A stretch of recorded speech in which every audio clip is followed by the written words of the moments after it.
우리가 함께 봉독한 말씀을 통해서 하나님께서 저와 여러분에게 은혜 주시길 원합니다. 이 빌립보서는 바울 사도가 감옥에서 쓴 편지입니다. 그런데도 이 빌립보서에는 기쁨이라는 단어가 끊임없이 나와 있습니다. 기쁨에도 여러 종류가 있는데 과연 인간적으로 감옥 안에서 그 열악한 감옥 환경에서 기쁨을 이야기할 수 있을까? 우리가 생각해 보면 그 기쁨의 근원이 어디서부터 오는지 우리가 생각하게 만듭니다. 이전에 우리 교회를 나오던 한 분이 어느 날 저에게 그런 이야기를 자신의 경험을 이야기했습니다. 자신은 하나님의 뜻이 무엇일까를 늘 생각했는데 어느 날 외출을 하고 집에 들어가다가 보니까 자기가 항상 자기 집에 이 거실에 걸려있는 목판에 새겨진 성경 구절을 보게 됐습니다. 그것은 데살로니가서 5장 16절로 18절의 말씀이었습니다. 항상 기뻐하라, 쉬지 말고 기도하라, 범사에 감사하라. 이것이 그리스도 예수 안에서 너희를 향하신 하나님의 뜻이니라. 자신은 하나님의 뜻을 늘 막연하게만 생각하고 막연하게 찾았는데 언제나 자신의 거실에, 자신의 집의 거실에 항상 기뻐하고 쉬지 않고 기도하고 범사에 감사하는 것이 그리스도 예수 안에서 너희를 향한 하나님의 뜻이냐라는 것을 그렇게 늘 걸려있는 그 구절이었는데 익숙해져서 주목하지 않았던 그 성경 구절이 자신의 집 거실에 걸려 있었습니다. 그러면 무엇을 말하느냐? 말씀이 내게 가까워 내 입에 있으며 내 마음에 있다 하였으니 곧 우리가 전파하는 믿음의 말씀이라. 늘 우리가 하나님 말씀을 듣고 읽기도 하고 생각도 합니다. 그 말씀 안에 하나님의 뜻이 있는데 우리는 그것을 하나님의 뜻으로 생각지 않는 것이죠.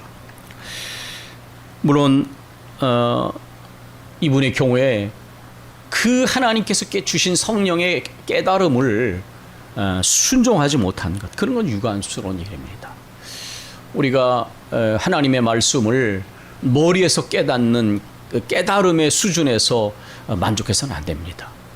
그 말씀을 깨닫게 하신 그 하나님 앞에 순종하라고 주신 말씀이니까 그 말씀을 깨달았으면 그 말씀을 이제 굳게 붙잡아야죠. 정말 항상 주 안에서 기뻐하고 쉬지 않고 기도하고 범사에 감사하려고 애를 쓰고 루이스가 말한 것처럼 그 끝자락에 이 순종도 은혜가 필요하구나. 내 힘과 의지로 할 수 없는 걸 그걸 깨닫게 되면 거기서 은혜 안에 순종이 더 온전해지게 되는 것이죠. 다른 말로 표현하면 하나님의 뜻은 우리가 하나님의 말씀이라고 고백하는 성경 안에 이미 다 들어있습니다. 우리 개신교는 이미 기록된 성경 안에 계시가 완성됐다고 그렇게 고백합니다. 하나님의 말씀을 깊고 온전하게 깨달으면 그 성경 안에 하나님의 뜻이 다 들어있습니다. 디모데후서 3장 16절 17절은 이렇게 말합니다. 모든 성경은 하나님의 감동으로 된 것으로 교훈과 책망과 바르게 함.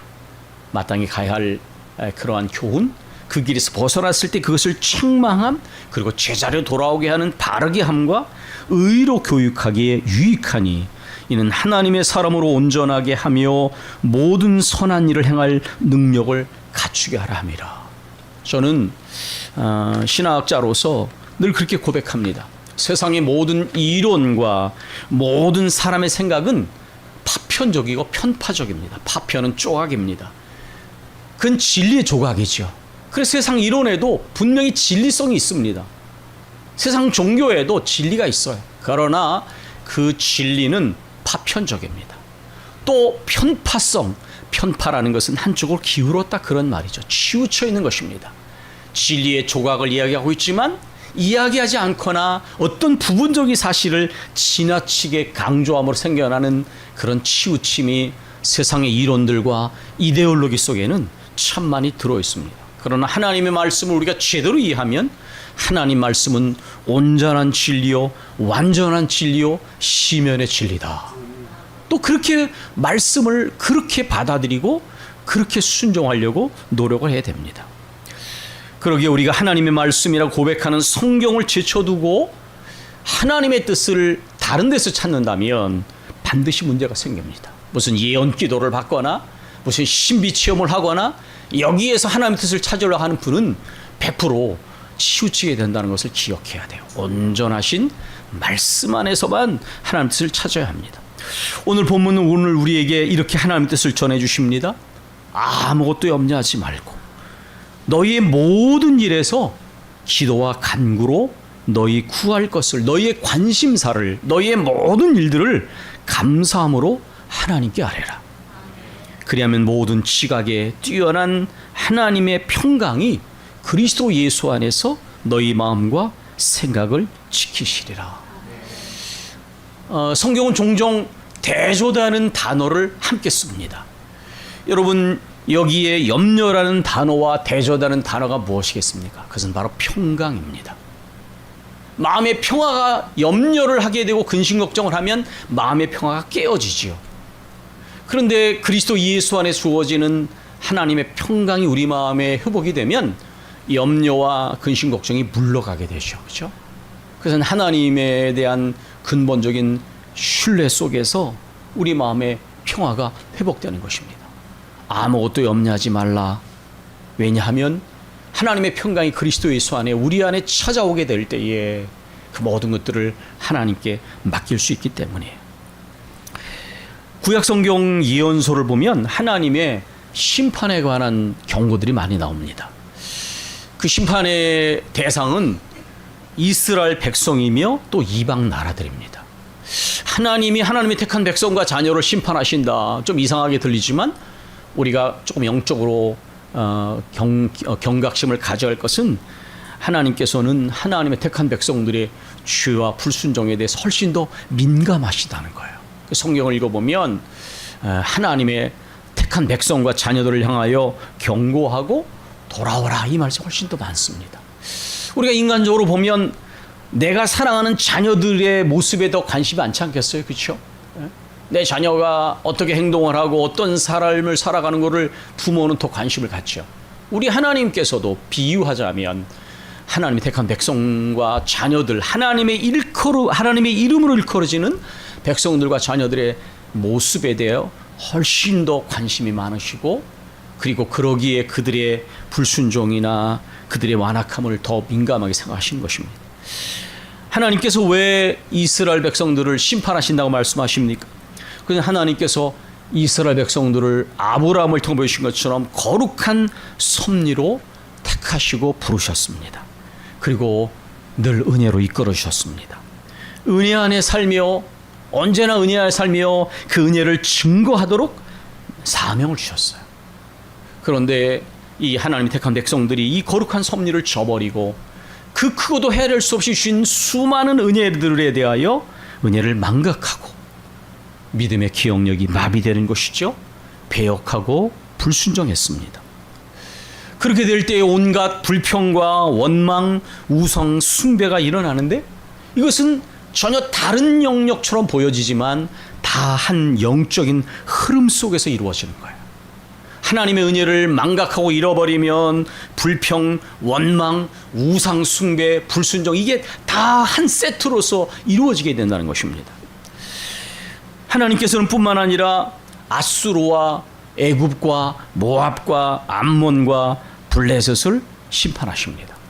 하나님이 이방 민족을 심판하신다는 것은 첫 번째로 하나님이 이스라엘뿐만 아니라 온 모든 열방과 민족을 다스리시는 주권자시다라는 것을 말하고 있는 것입니다. 우리 교회의 기도 제목에 나와 있는 것처럼 하나님은 창조주요, 구원주요, 심판주가 되신다. 성경은 끊임없이 이렇게 말씀합니다. 그런데 이방 나라들을 심판하시는 이유가 무엇입니까? 우리가 지난 주간에 에스겔서를 봤는데 가장 반복된 표현은 교만해졌기 때문입니다. 그러면 왜 교만해집니까? 하나님께서는 애굽을 향하여 이렇게 말씀하십니다. 너희가 가진 힘과 아름다움과 영화가 너희가 스스로 얻은 건 줄 아느냐? 내가 너희들에게 그 힘을 주었고 그 아름다움을 주었으며 그 영화를 주었다. 그것은 너희가 스스로 이룩한 것처럼 생각해서는 안 된다. 다시 말해서 은혜를 잃어버리면 교만해집니다. 아, 그게 내가 한 거지. 내 성실성과 내 능력으로 한 것이지. 하나님은 이것을 깨우치기 위해서 이스라엘 백성들을 40년 동안 인생학교에 집어넣으셨어요. 한 달 반이면 가는 거리를. 그래서 말씀하십니다.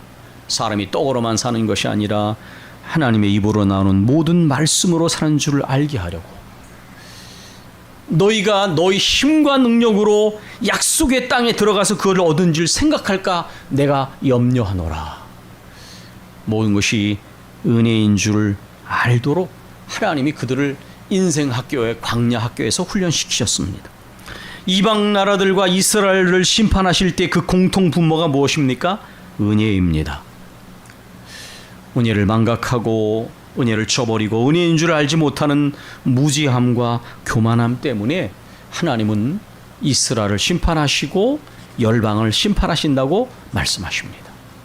그러나 우리가 은혜인 줄 알면, 이 말의 의미는 성경에 나오는 모든 안다는 단어는 언제나 체험적으로 안다, 그런 말입니다. 체험적으로 알고 체험적으로 깨닫습니다. 사실 인생에 있어서도 경험적인 지혜가 가장 강력합니다.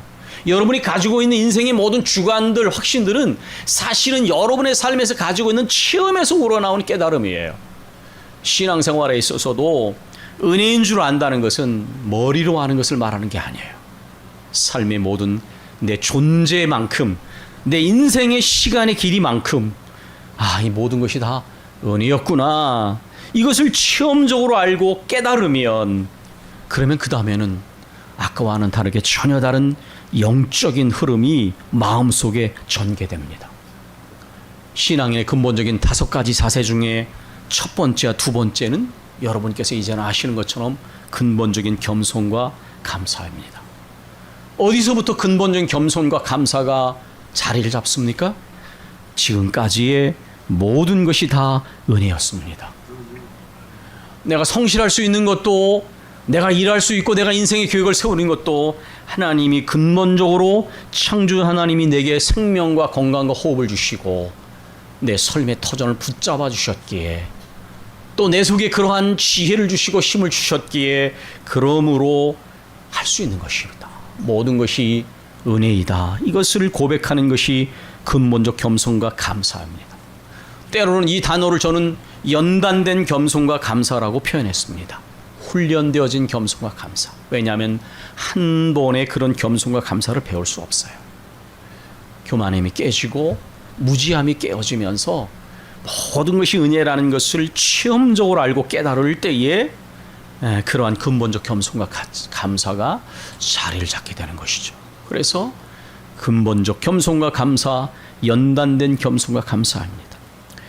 이러한 겸손과 감사를 체험한 사람들은 평안함 가운데 하나님을 향한 신뢰와 순종으로 나아가게 됩니다. 점점 더 은혜를 알수록 온전한 신뢰와 순종으로 나가게 됩니다. 왜냐하면 모든 것이 은혜로 왔다면, 우리가 13주년에도 고백한 것처럼 모든 것이 은혜였기 때문에 여전히 은혜 안에 머물고 은혜 안에 기대하고 꿈꾸고 은혜의 손길 앞에 모든 것을 맡기며 소망 가운데 가기 때문에 온전한 신뢰와 순종이 계속해서 이루어지는 것입니다. 표준세 번역으로 오늘 본문을 읽어보겠습니다. 아무것도 염려하지 말고 모든 일을 오직 기도와 간구로 하고 여러분이 바라는 것을 감사하는 마음으로 하나님께 아뢰십시오. 그리하면 사람의 헤아림을 뛰어넘는 인간의 이성을 넘어서는 하나님의 평화가 여러분의 마음과 생각을 그리스도 예수 안에서 지켜줄 것입니다. 여러분, 이 평강은 단순히 아무것도 없는 어떤 무탈한 상태를 말하는 것이 아닙니다. 이 하나님의 평강은 하나님의 뜻에 완전히 부합하게 될 때 이루어지는 평강이에요.